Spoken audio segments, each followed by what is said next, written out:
Quando se fala em material didático para ensino de artes visuais, muitos o associam ao livro com imagens de obras de arte, ou com outros materiais que funcionam como suporte para os exercícios artísticos, como papel, pincéis, tintas e outros.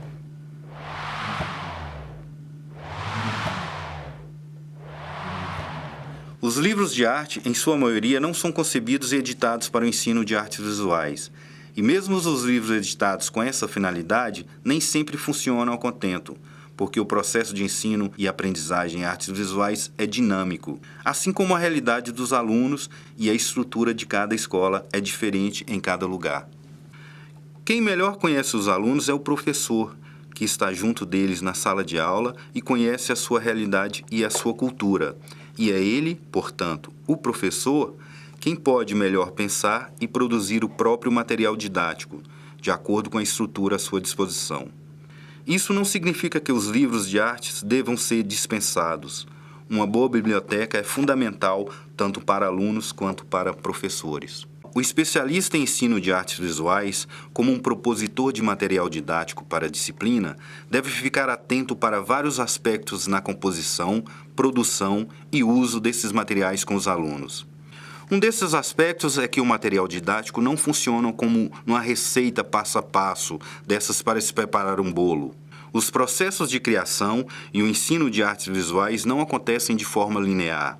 Assim como os resultados, os trabalhos dos alunos também nunca são iguais. Além do material didático, também deve ser considerada a subjetividade do aluno, que é o jeito próprio de cada um interpretar e expressar o que aprendeu na arte e na própria vida.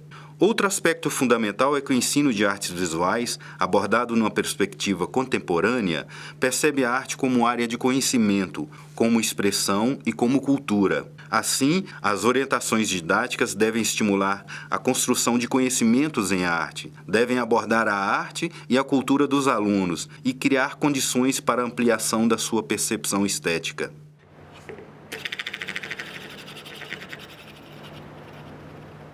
Em pesquisa realizada com alunos desta disciplina, a maioria revelou que não conheceu ou não se lembrava de materiais didáticos na disciplina durante o período no qual cursou o ensino fundamental e o ensino médio. A maioria revelou também que as atividades eram baseadas em desenhos com modelos repetitivos para colorir ou em exercícios de livre expressão. Atividades dessa natureza tornam o processo empobrecido e raramente favorecem a construção de conhecimentos em arte, quando não colaboram para a construção de compreensões equivocadas das artes visuais. O material didático não pode se restringir a um conjunto de coisas, ou apenas mostrar uma obra de arte num livro. Deve ser instigante e despertar a curiosidade dos alunos. Deve tocá-los esteticamente, no sentido de provocar estímulos e interesse em saber do que se trata, do que é feito, da possibilidade de experimentá-lo e compreendê-lo.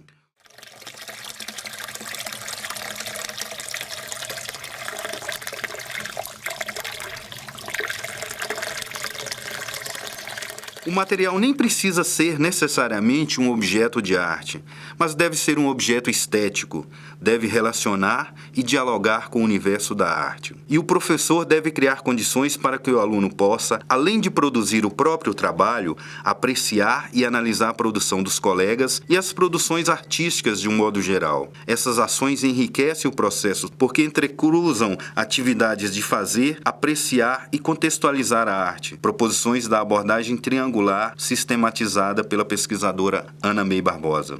É importante também buscar recursos que reflitam a cultura do aluno. Um exemplo disso é o uso de tecnologias contemporâneas, que pode e deve ser explorado na construção de material didático para o ensino de artes visuais.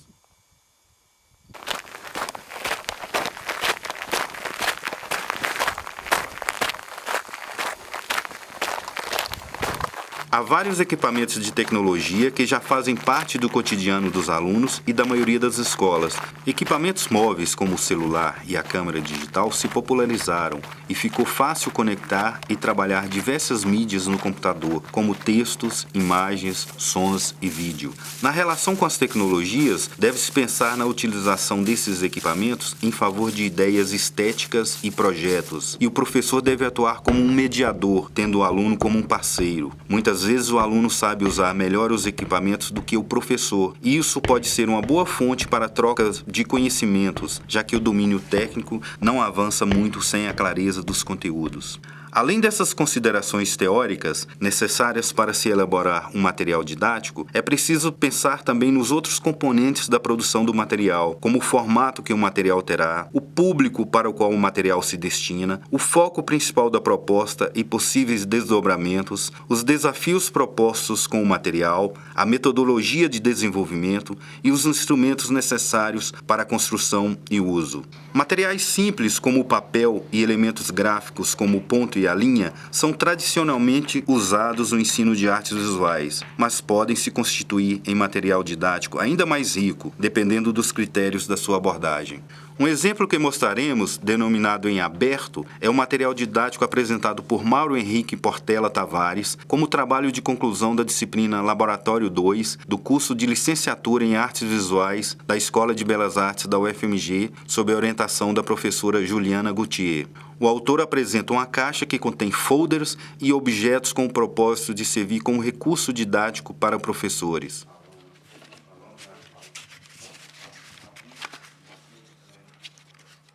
A proposta aborda elementos gráficos básicos como ponto, linha e plano em 2 e 3 dimensões, e aponta alguns desdobramentos de atividades em desenho, gravura, artes gráficas e design.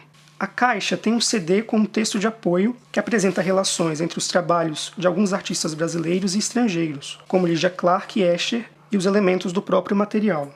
Esses elementos gráficos dependem de um suporte. Na maioria das vezes, o suporte tradicional tem sido o papel, que por ser muito versátil, foi considerado na construção do material. A versatilidade do papel permite pensar na sua bidimensionalidade e na transposição para a tridimensionalidade, a partir da folha dobrada.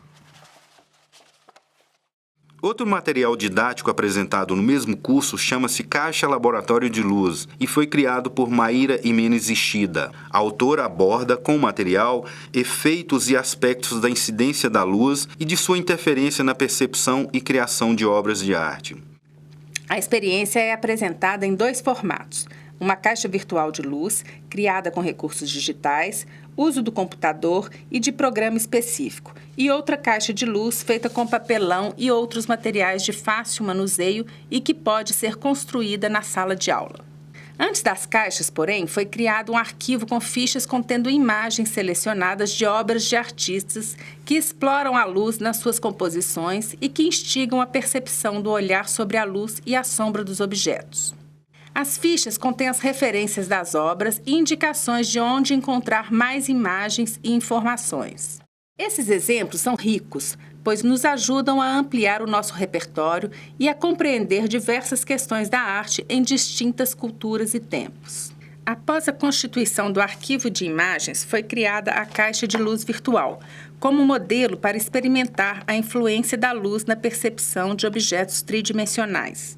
A proposta consiste em cada um observar virtualmente a caixa, acendendo e apagando as luzes que iluminam de diversos ângulos uma esfera de isopor, transformando assim o seu aspecto. A partir dessa experiência virtual e da escolha do tamanho, formato da caixa e imagens de obras, objetos ou esculturas, cada um constrói sua própria caixa de luz, utilizando papelão ou caixas prontas, dessas que se consegue em supermercados. A caixa deve ser revestida ou pintada por dentro de preto e com alguns orifícios para a entrada de luz. Dentro da caixa são colocadas as imagens de obras, esculturas ou objetos de arte de pequeno tamanho que serão iluminados. Cumpre a função de um pequeno laboratório de luz, pensando e comparando com um estúdio de fotografia. As variações da luz podem ser conseguidas com a criação de pontos de iluminação em diferentes lugares da caixa e usar papéis coloridos e o papel vegetal para criar filtros e tornar a luz mais difusa. A experiência permite observar diversas incidências e aspectos da luz nas imagens ou objetos, com diferentes qualidades de luz, modificando-se a direção. A caixa pode servir também para ajudar a pensar a criação de um desenho ou pintura a partir de objetos colados no seu interior e observar os diferentes tipos de luz. Ou ainda para se fazer um pré-estudo para uma instalação, utilizando protótipos de objetos ou esculturas para se pensar na apropriação de espaços maiores, como o espaço de uma sala de exposição ou de uma sala de aula. A autora sugere, porém, que a caixa possa ser pensada como uma ideia e propõe a apropriação dessa ideia com liberdade para a criação de outras caixas de luz com outras variações, aspectos, formatos e propostas. Esses dois exemplos deixam claro que não se tratam de materiais estanques, fechados. Pelo contrário, são abertos e abordam referenciais artísticos durante todo o processo, oferecendo, portanto, condições para o surgimento de novas ideias e novas produções a partir das proposições apresentadas, e criando condições para se construir conhecimentos em arte. Procuramos falar e mostrar conceitos importantes para se pensar na produção de um material didático para o ensino de artes visuais. O desafio agora é seu. Quais são as suas ideias e projetos para a produção de um material didático para a disciplina? Boa sorte, bons projetos.